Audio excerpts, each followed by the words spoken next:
Greetings, everyone. Well, it is Blu-ray update time again on the Multimedia Chronicles. Today, we are going to venture deep into the final frontier, where no one has gone before. Yes, at long last, I have filled some long-standing gaps in my Star Trek collection. So many, in fact, that this is going to be one of 3 updates. Yeah, we got quite a lot of stuff to talk about. And the funny thing is, I am still not caught up. There's still even more stuff I need to get. But I decided to focus on the sort of big priority ones that I've been wanting for a long time, or ones that came out recently that I really wanted to add to the collection as well. And yeah, so we got quite a few things to cover over the next few updates, so let's not waste any time. Let's get right into it and beam aboard the Enterprise for Star Trek today on the Multimedia Chronicles.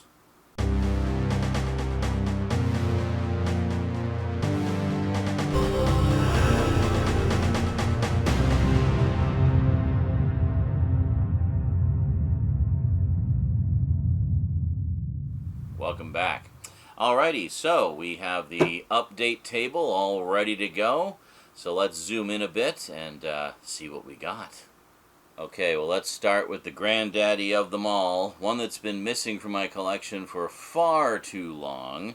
But I'm glad to say this is a big gap that's finally been filled. We have the complete series Blu-ray set of... Dun, dun, dun, dun, dun, dun. Okay, I'll stop doing that right now. Star Trek The Next Generation. Now let's just, there we go. Excellent. So we have the nice box set of Star Trek The Next Generation on Blu-ray. This is quite a massive set. All 7 seasons, all 178 episodes. Where are we going here? There we go. There. Okay. Just trying to get the focus consistent here. So this is in 2 giant keep cases. Let's slide one of these out here and you can take a look. So here's the first one, which is seasons 1 through 4. And there you go. Pretty nice. Now, what can I say about this packaging? For the most part, I don't mind these giant keep cases, because when you open them up, yeah, well, a lot of the times with these giant keep cases, you can actually fully take the insides out and just kind of set them aside. In this case, they're actually they're stuck inside. Now, I don't mind that so much. What I do mind, however, is, can I show you here?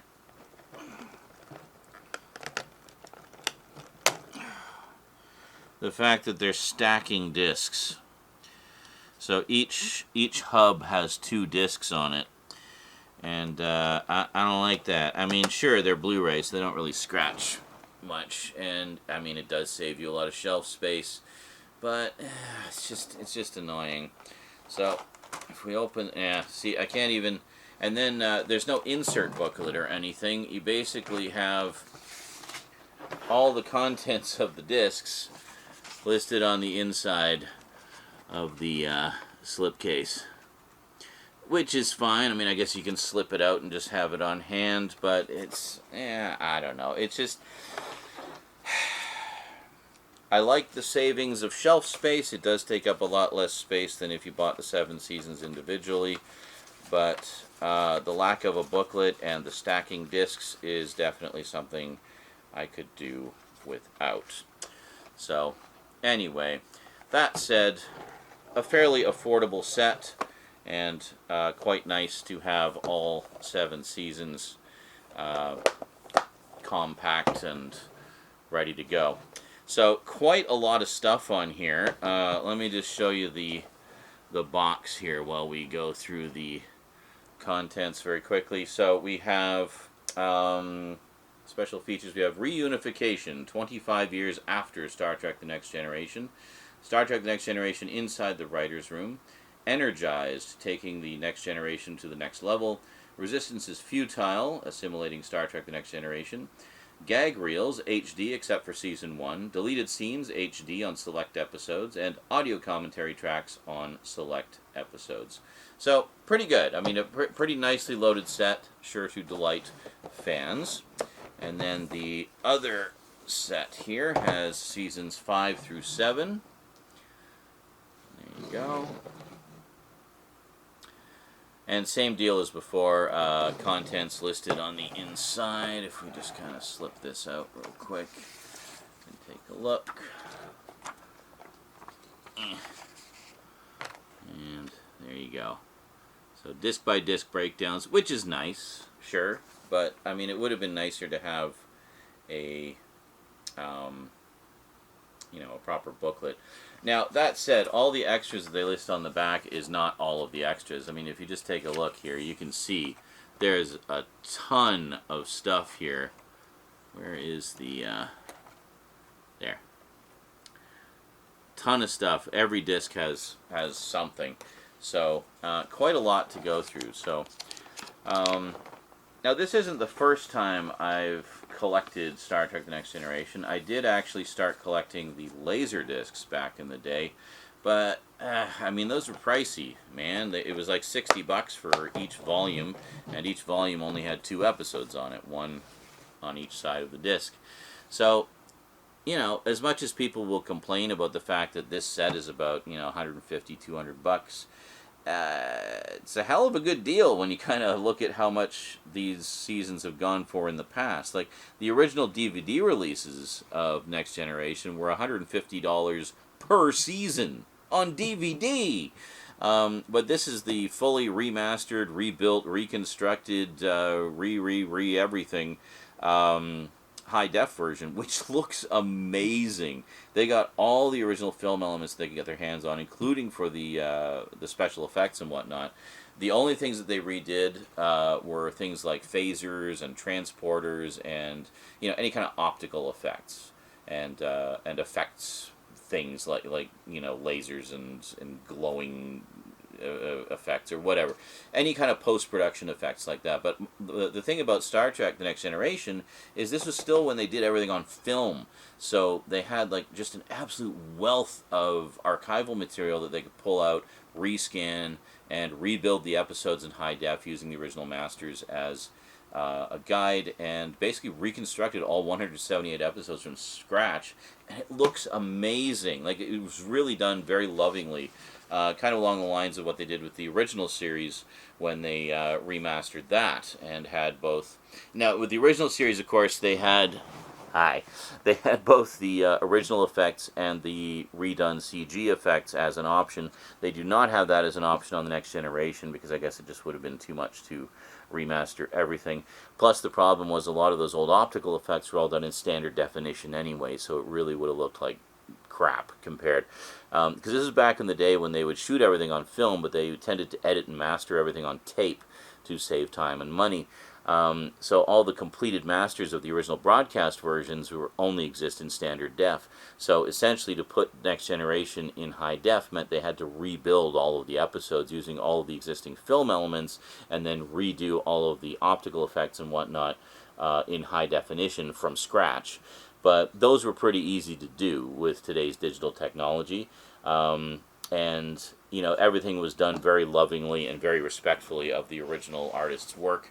And it's fantastic. I cannot say enough nice things about this set. There's a handful of episodes where they weren't able to find the film elements for, a shot or two here and there. But that was it. Now, I have seen some of the Star Trek Next Generation stuff before in the form of these single disc releases that they put out. Where are we here? Where the hell is the focus? There. So this is, but these single disc releases present the movie versions of a bunch of basically all of the two-part stories, or most of the two-part stories, which is pretty cool. So I had a few of these a few years back, and well, finally picked up the two I was missing, which was this one, Best of Both Worlds. Let me just get rid of that. And Yeah, so if you just want sort of a quick and dirty, inexpensive taste of what the high def ones are like, these are a good way to get a sampling of that. There we go. So this is, of course, the famous one where Picard gets assimilated by the Borg and becomes Locutus of Borg.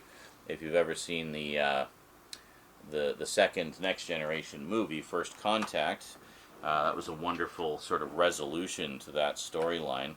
Great movie. Best of the Next Generation movies by far. So it's great to finally have this version, and then the series collection has the episodic versions. I don't know why they didn't include both. Well, actually I do, because then they could sell you this, right? And this also has some exclusive special features as well. So pretty cool. Anyway, so we got that, and the other one I was missing was the finale, All Good Things, which of course originally aired as a 2-hour special. I remember seeing this when it first aired, and it was great. And it looks like I haven't actually opened this up yet, so let's do that right now, shall we? I'll take a look. And boy, talk about a great finale. Like, this is one of the all-time great final episodes of a show ever. They really did a satisfying ending to it, I have to say. Really, really enjoyed this episode a lot, and love how it tied in all the way back to the very first episode, Encounter at Farpoint, and everything like that. So, very, very cool.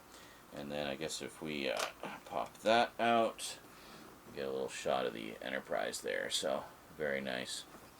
Yeah, Paramount doesn't really do much for disc art, which is why I'm not really going out of my way to show you the disc art.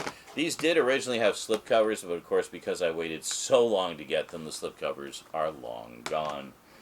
Next up, well, you can't have the Next Generation saga without the recently aired conclusion, Picard. Yes, the complete series of Picard, which just came out, I guess, last year, fairly recently.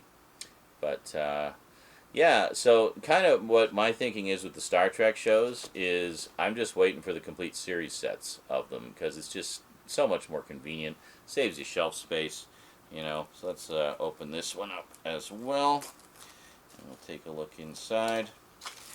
So Picard, I have watched most of the first season. I really have to sit down and watch the rest of it. I'm kind of inclined, though, like, I just kind of want to sit down and watch all of the Next Generation, and then jump in, and then the movies, and then jump into this. So there we go. So I haven't even seen the inside. What's in here?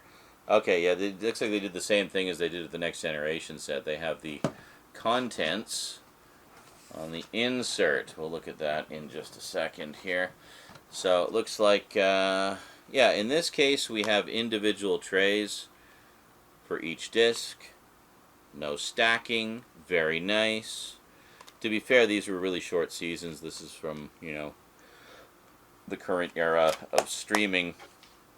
So, not as many discs. And in fact, this entire series is, 30 episodes? Yeah, it's like a little more than the equivalent of a single episode of Next Generation.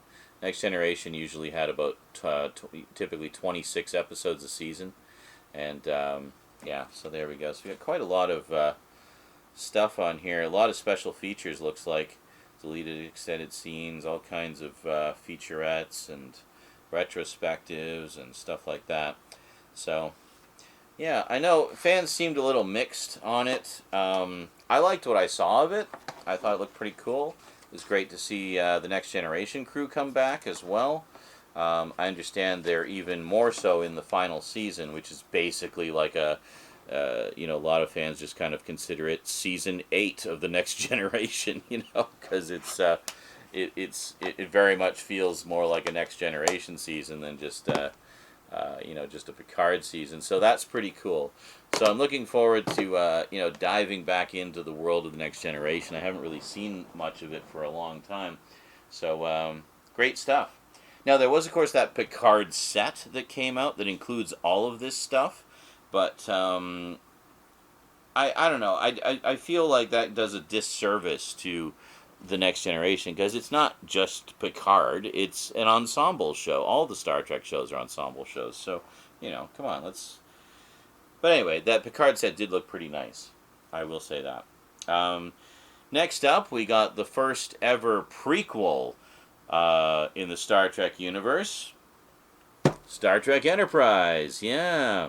Now, I saw bits and pieces of this when it originally aired, but I didn't really catch too much of it. I don't think I had cable at the time, so it was kind of difficult for me to watch. My girlfriend at the time enjoyed it, and she liked it a lot, so I would watch episodes with her occasionally whenever I'd go over to her place. But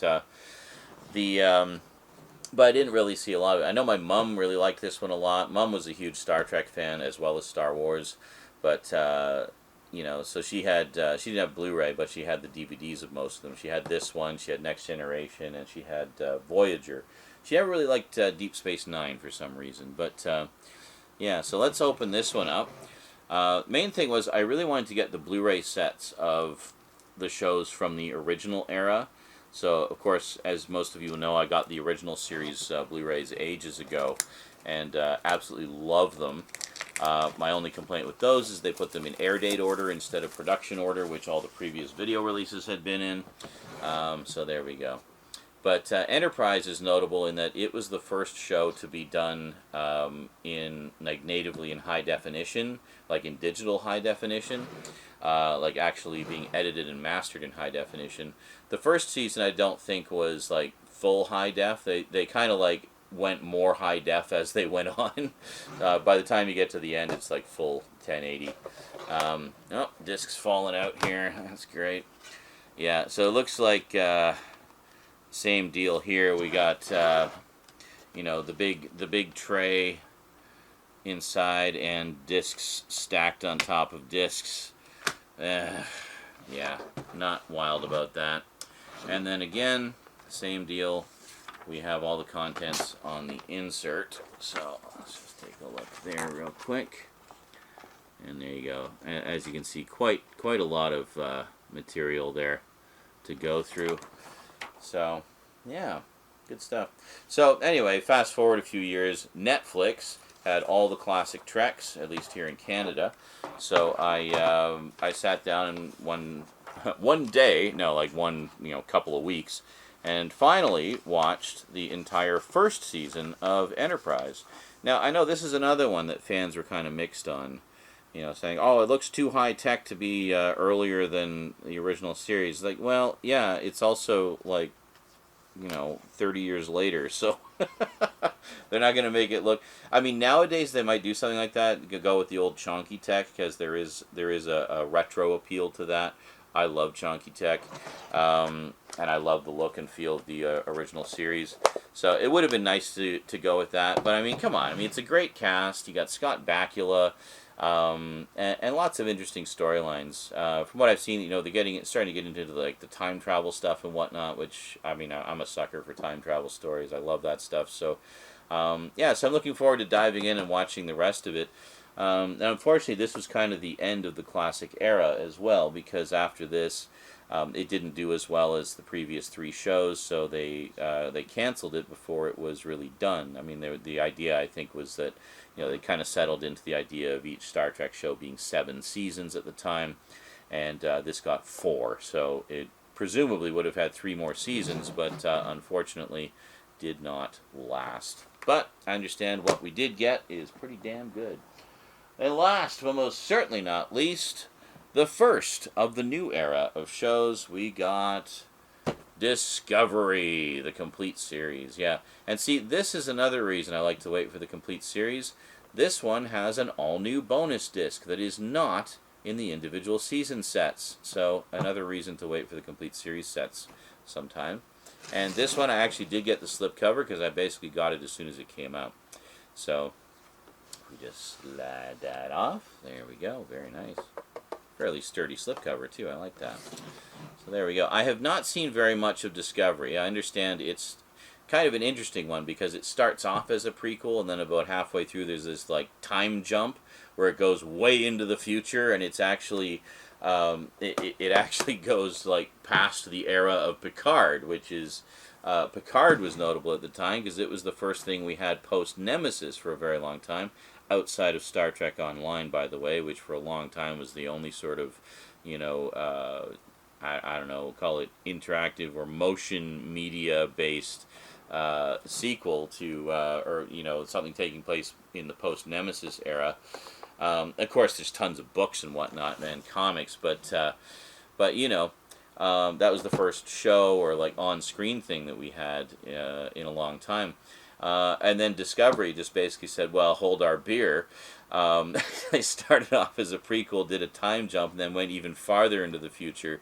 And so it's both a prequel and sequel. If you want to go chronologically, you just kind of watch this, then watch a bunch of the other stuff, and then come back to this like after you've watched everything else. I'm not going to do it that way. That would be crazy. That would take forever. But yeah, looking forward to diving into this. I only watched the first few episodes, and I thought it looked pretty interesting, and you know, some new ideas and whatnot.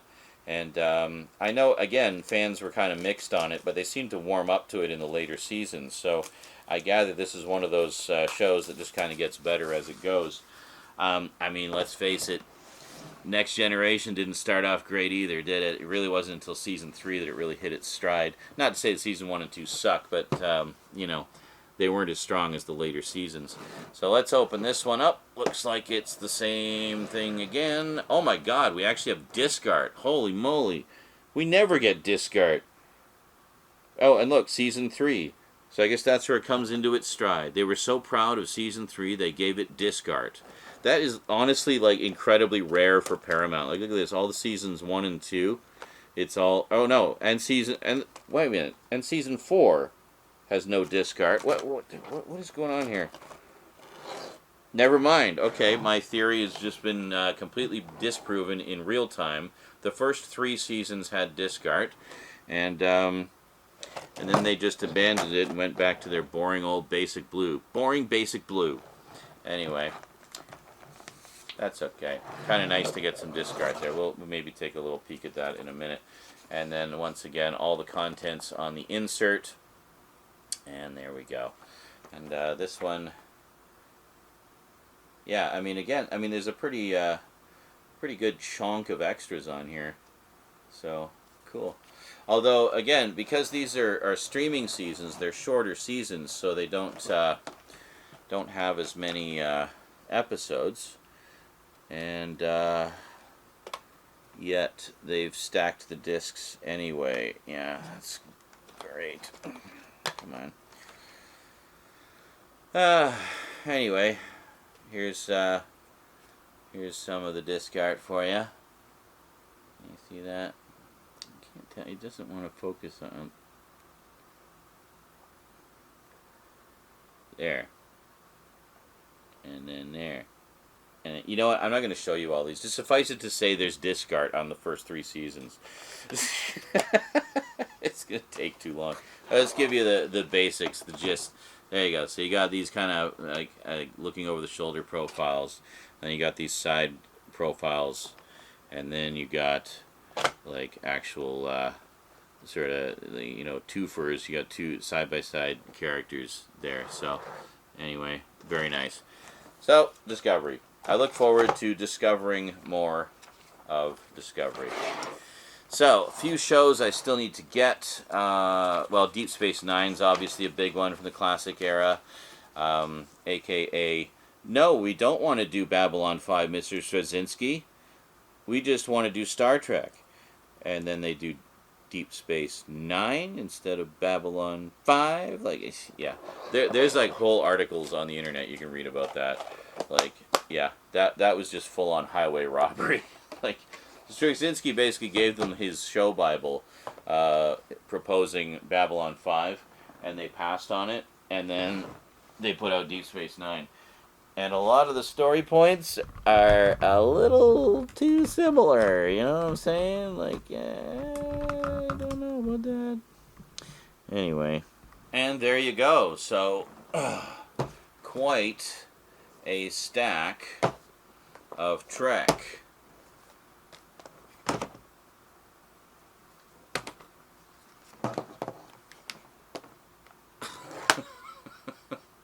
Anyway.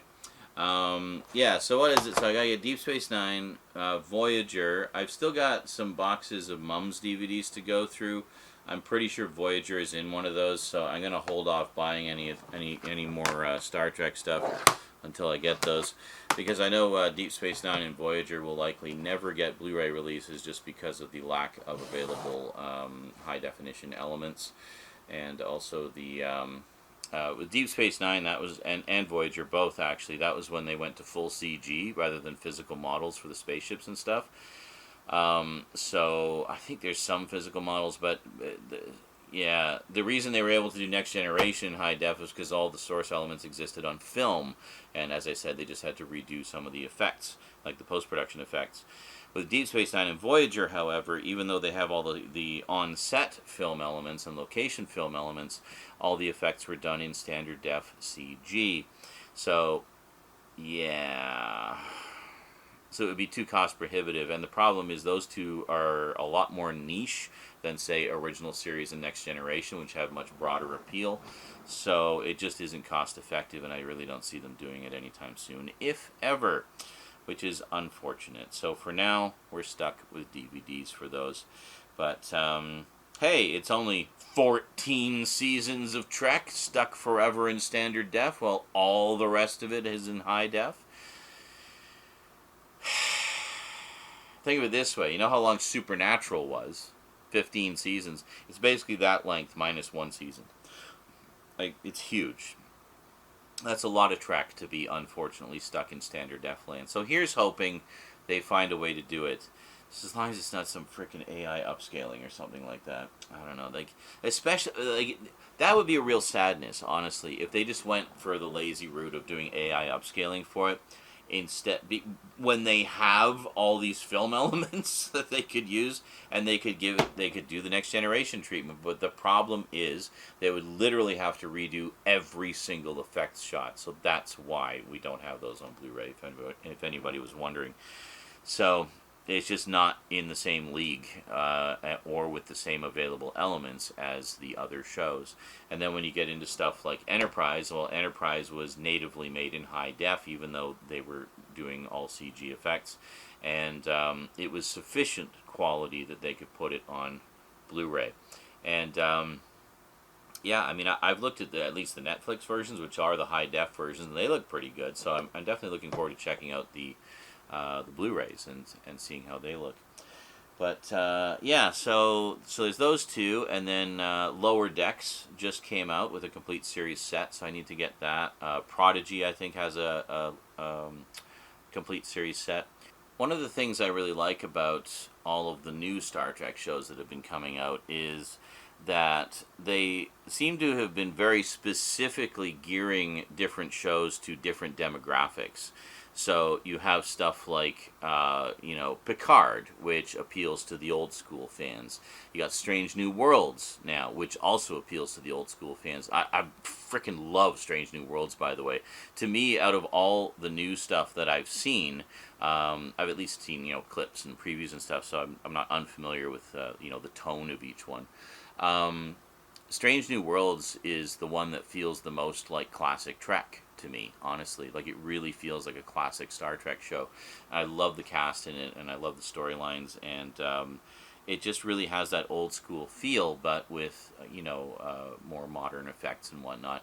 And I think it's great. It's also the first Star Trek show, talking about high def, the first Star Trek show to be done natively in 4K. Yeah, so we're actually getting 4K releases of it. It's the only Star Trek show in 4K, beyond that, the only other Star Trek we have in 4K is the movies, and that's it. So, which makes sense, because, they're, big budget, shot on film, everything. But yeah, kind of cool. So, I do have the first season of Strange New Worlds on Blu-ray. It was gifted to me by one of my viewers. Yeah, so for that one, I'm basically just kind of watching it as it comes out, and then I'll grab the complete series 4K set when that comes out. Really looking forward to having that one in the collection. I don't know how many seasons they're planning to do. I know that it's quite successful. And it's very appreciated by fans and critics alike. So yeah, so here's hoping that it gets a nice, properly deluxe set when it's all done. Meanwhile, just keep enjoying it as it comes out. Um, but yeah, and then you have Prodigy, which is geared more towards younger viewers. You have Lower Decks, which is basically geared towards the college crowd a little bit, and I think that's great because it kind of breaks the mold of old school Trek, where old school Trek just, I mean, it seemed to just appeal to nerds like us, you know. But there was a broader appeal to it, but not quite to the extent that I feel the new stuff has, where it more specifically, you know, there's a little something for everybody in terms of the target audience for each show. And I like that. I feel like they've kind of opened Star Trek up to a wider potential audience that way, which I think honestly was a really smart way to bring it back, was to bring it back with a variety of shows that appeal to a variety of demographics and just kind of expand the appeal of the franchise. And then, you know, whatever an individual's gateway into Trek is, whether it be, you know, getting drunk with their buddies and watching Lower Decks and laughing their butts off, or, you know, if they're, you know, little kids watching Prodigy and they enjoy that.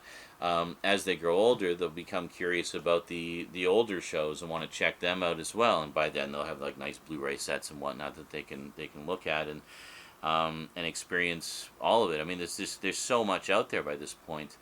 It's crazy because I remember when the Next Generation first came on TV, and it was a huge deal because there had been no Star Trek on television other than repeats of the original series in almost 20 years. You know, and even in terms of the movies, we only had the first 4 movies. Like Star Trek Next Generation started in 1987, so it came out in between Star Trek 4 and 5. Star Trek 4 was 1986, and Star Trek 5 was like 1989. So Next Generation was in like its 3rd season by that point. And yeah, so that was it. Like we had the movies, but even then there were only 4 movies. Which, I mean, I rewatched those first 4 movies many times over because they were great. But it's crazy to think that back then there was just so little Star Trek out there, you know? And then as soon as Next Generation came out, it was a huge hit pretty much right out of the gate and just opened the floodgates. And then for like a good decade or so, it was like or almost like 2 decades, there was almost never a year that went by that didn't have at least 1, often 2 overlapping Star Trek shows running concurrently. Plus, we had the movies, at least up until Nemesis, and then and then it just kind of crapped out for a while. But then it came back with the cat feeder going off, the cat's food replicator there, you know, we got the Next Generation movies up to Nemesis, and then that just kind of killed it because Nemesis wasn't that great, and Enterprise just kind of fizzled out, and the franchise just stagnated for a while. You know, continued much like Star Wars did. It continued in like side media, like comic books and novels and stuff, but that was it. Like there was a long period there where there wasn't about almost, well, I guess. What was it? When did Enterprise end? Was 2005. Yeah, so I guess, I mean, it wasn't that long of a break. It wasn't like, you know, when Doctor Who went on hiatus for 17 years.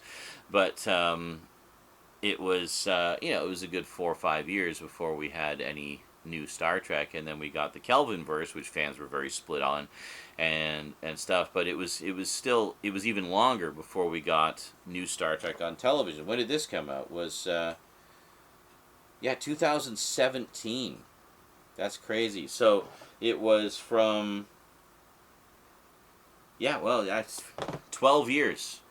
12 years until we had Star Trek back on our television screens. So actually pretty damn close to the length of time Doctor Who was off the air. Yeah, and it's funny because Star Trek and Doctor Who are almost parallel in terms of how long they've been running. Like if you go with Star Trek, if you count from the original pilot, which was produced in 1964, it's 1 year younger than Doctor Who, which started in 1963. So the 2 longest running sci-fi franchises in history, and they're both still going strong to this day. And I love them both. Alrighty, well that is it for the Star Trek TV update, but that is not it for the Star Trek updates. We got 2 more coming your way, so stay tuned for those very soon. Until then, thanks for watching, and live long and prosper.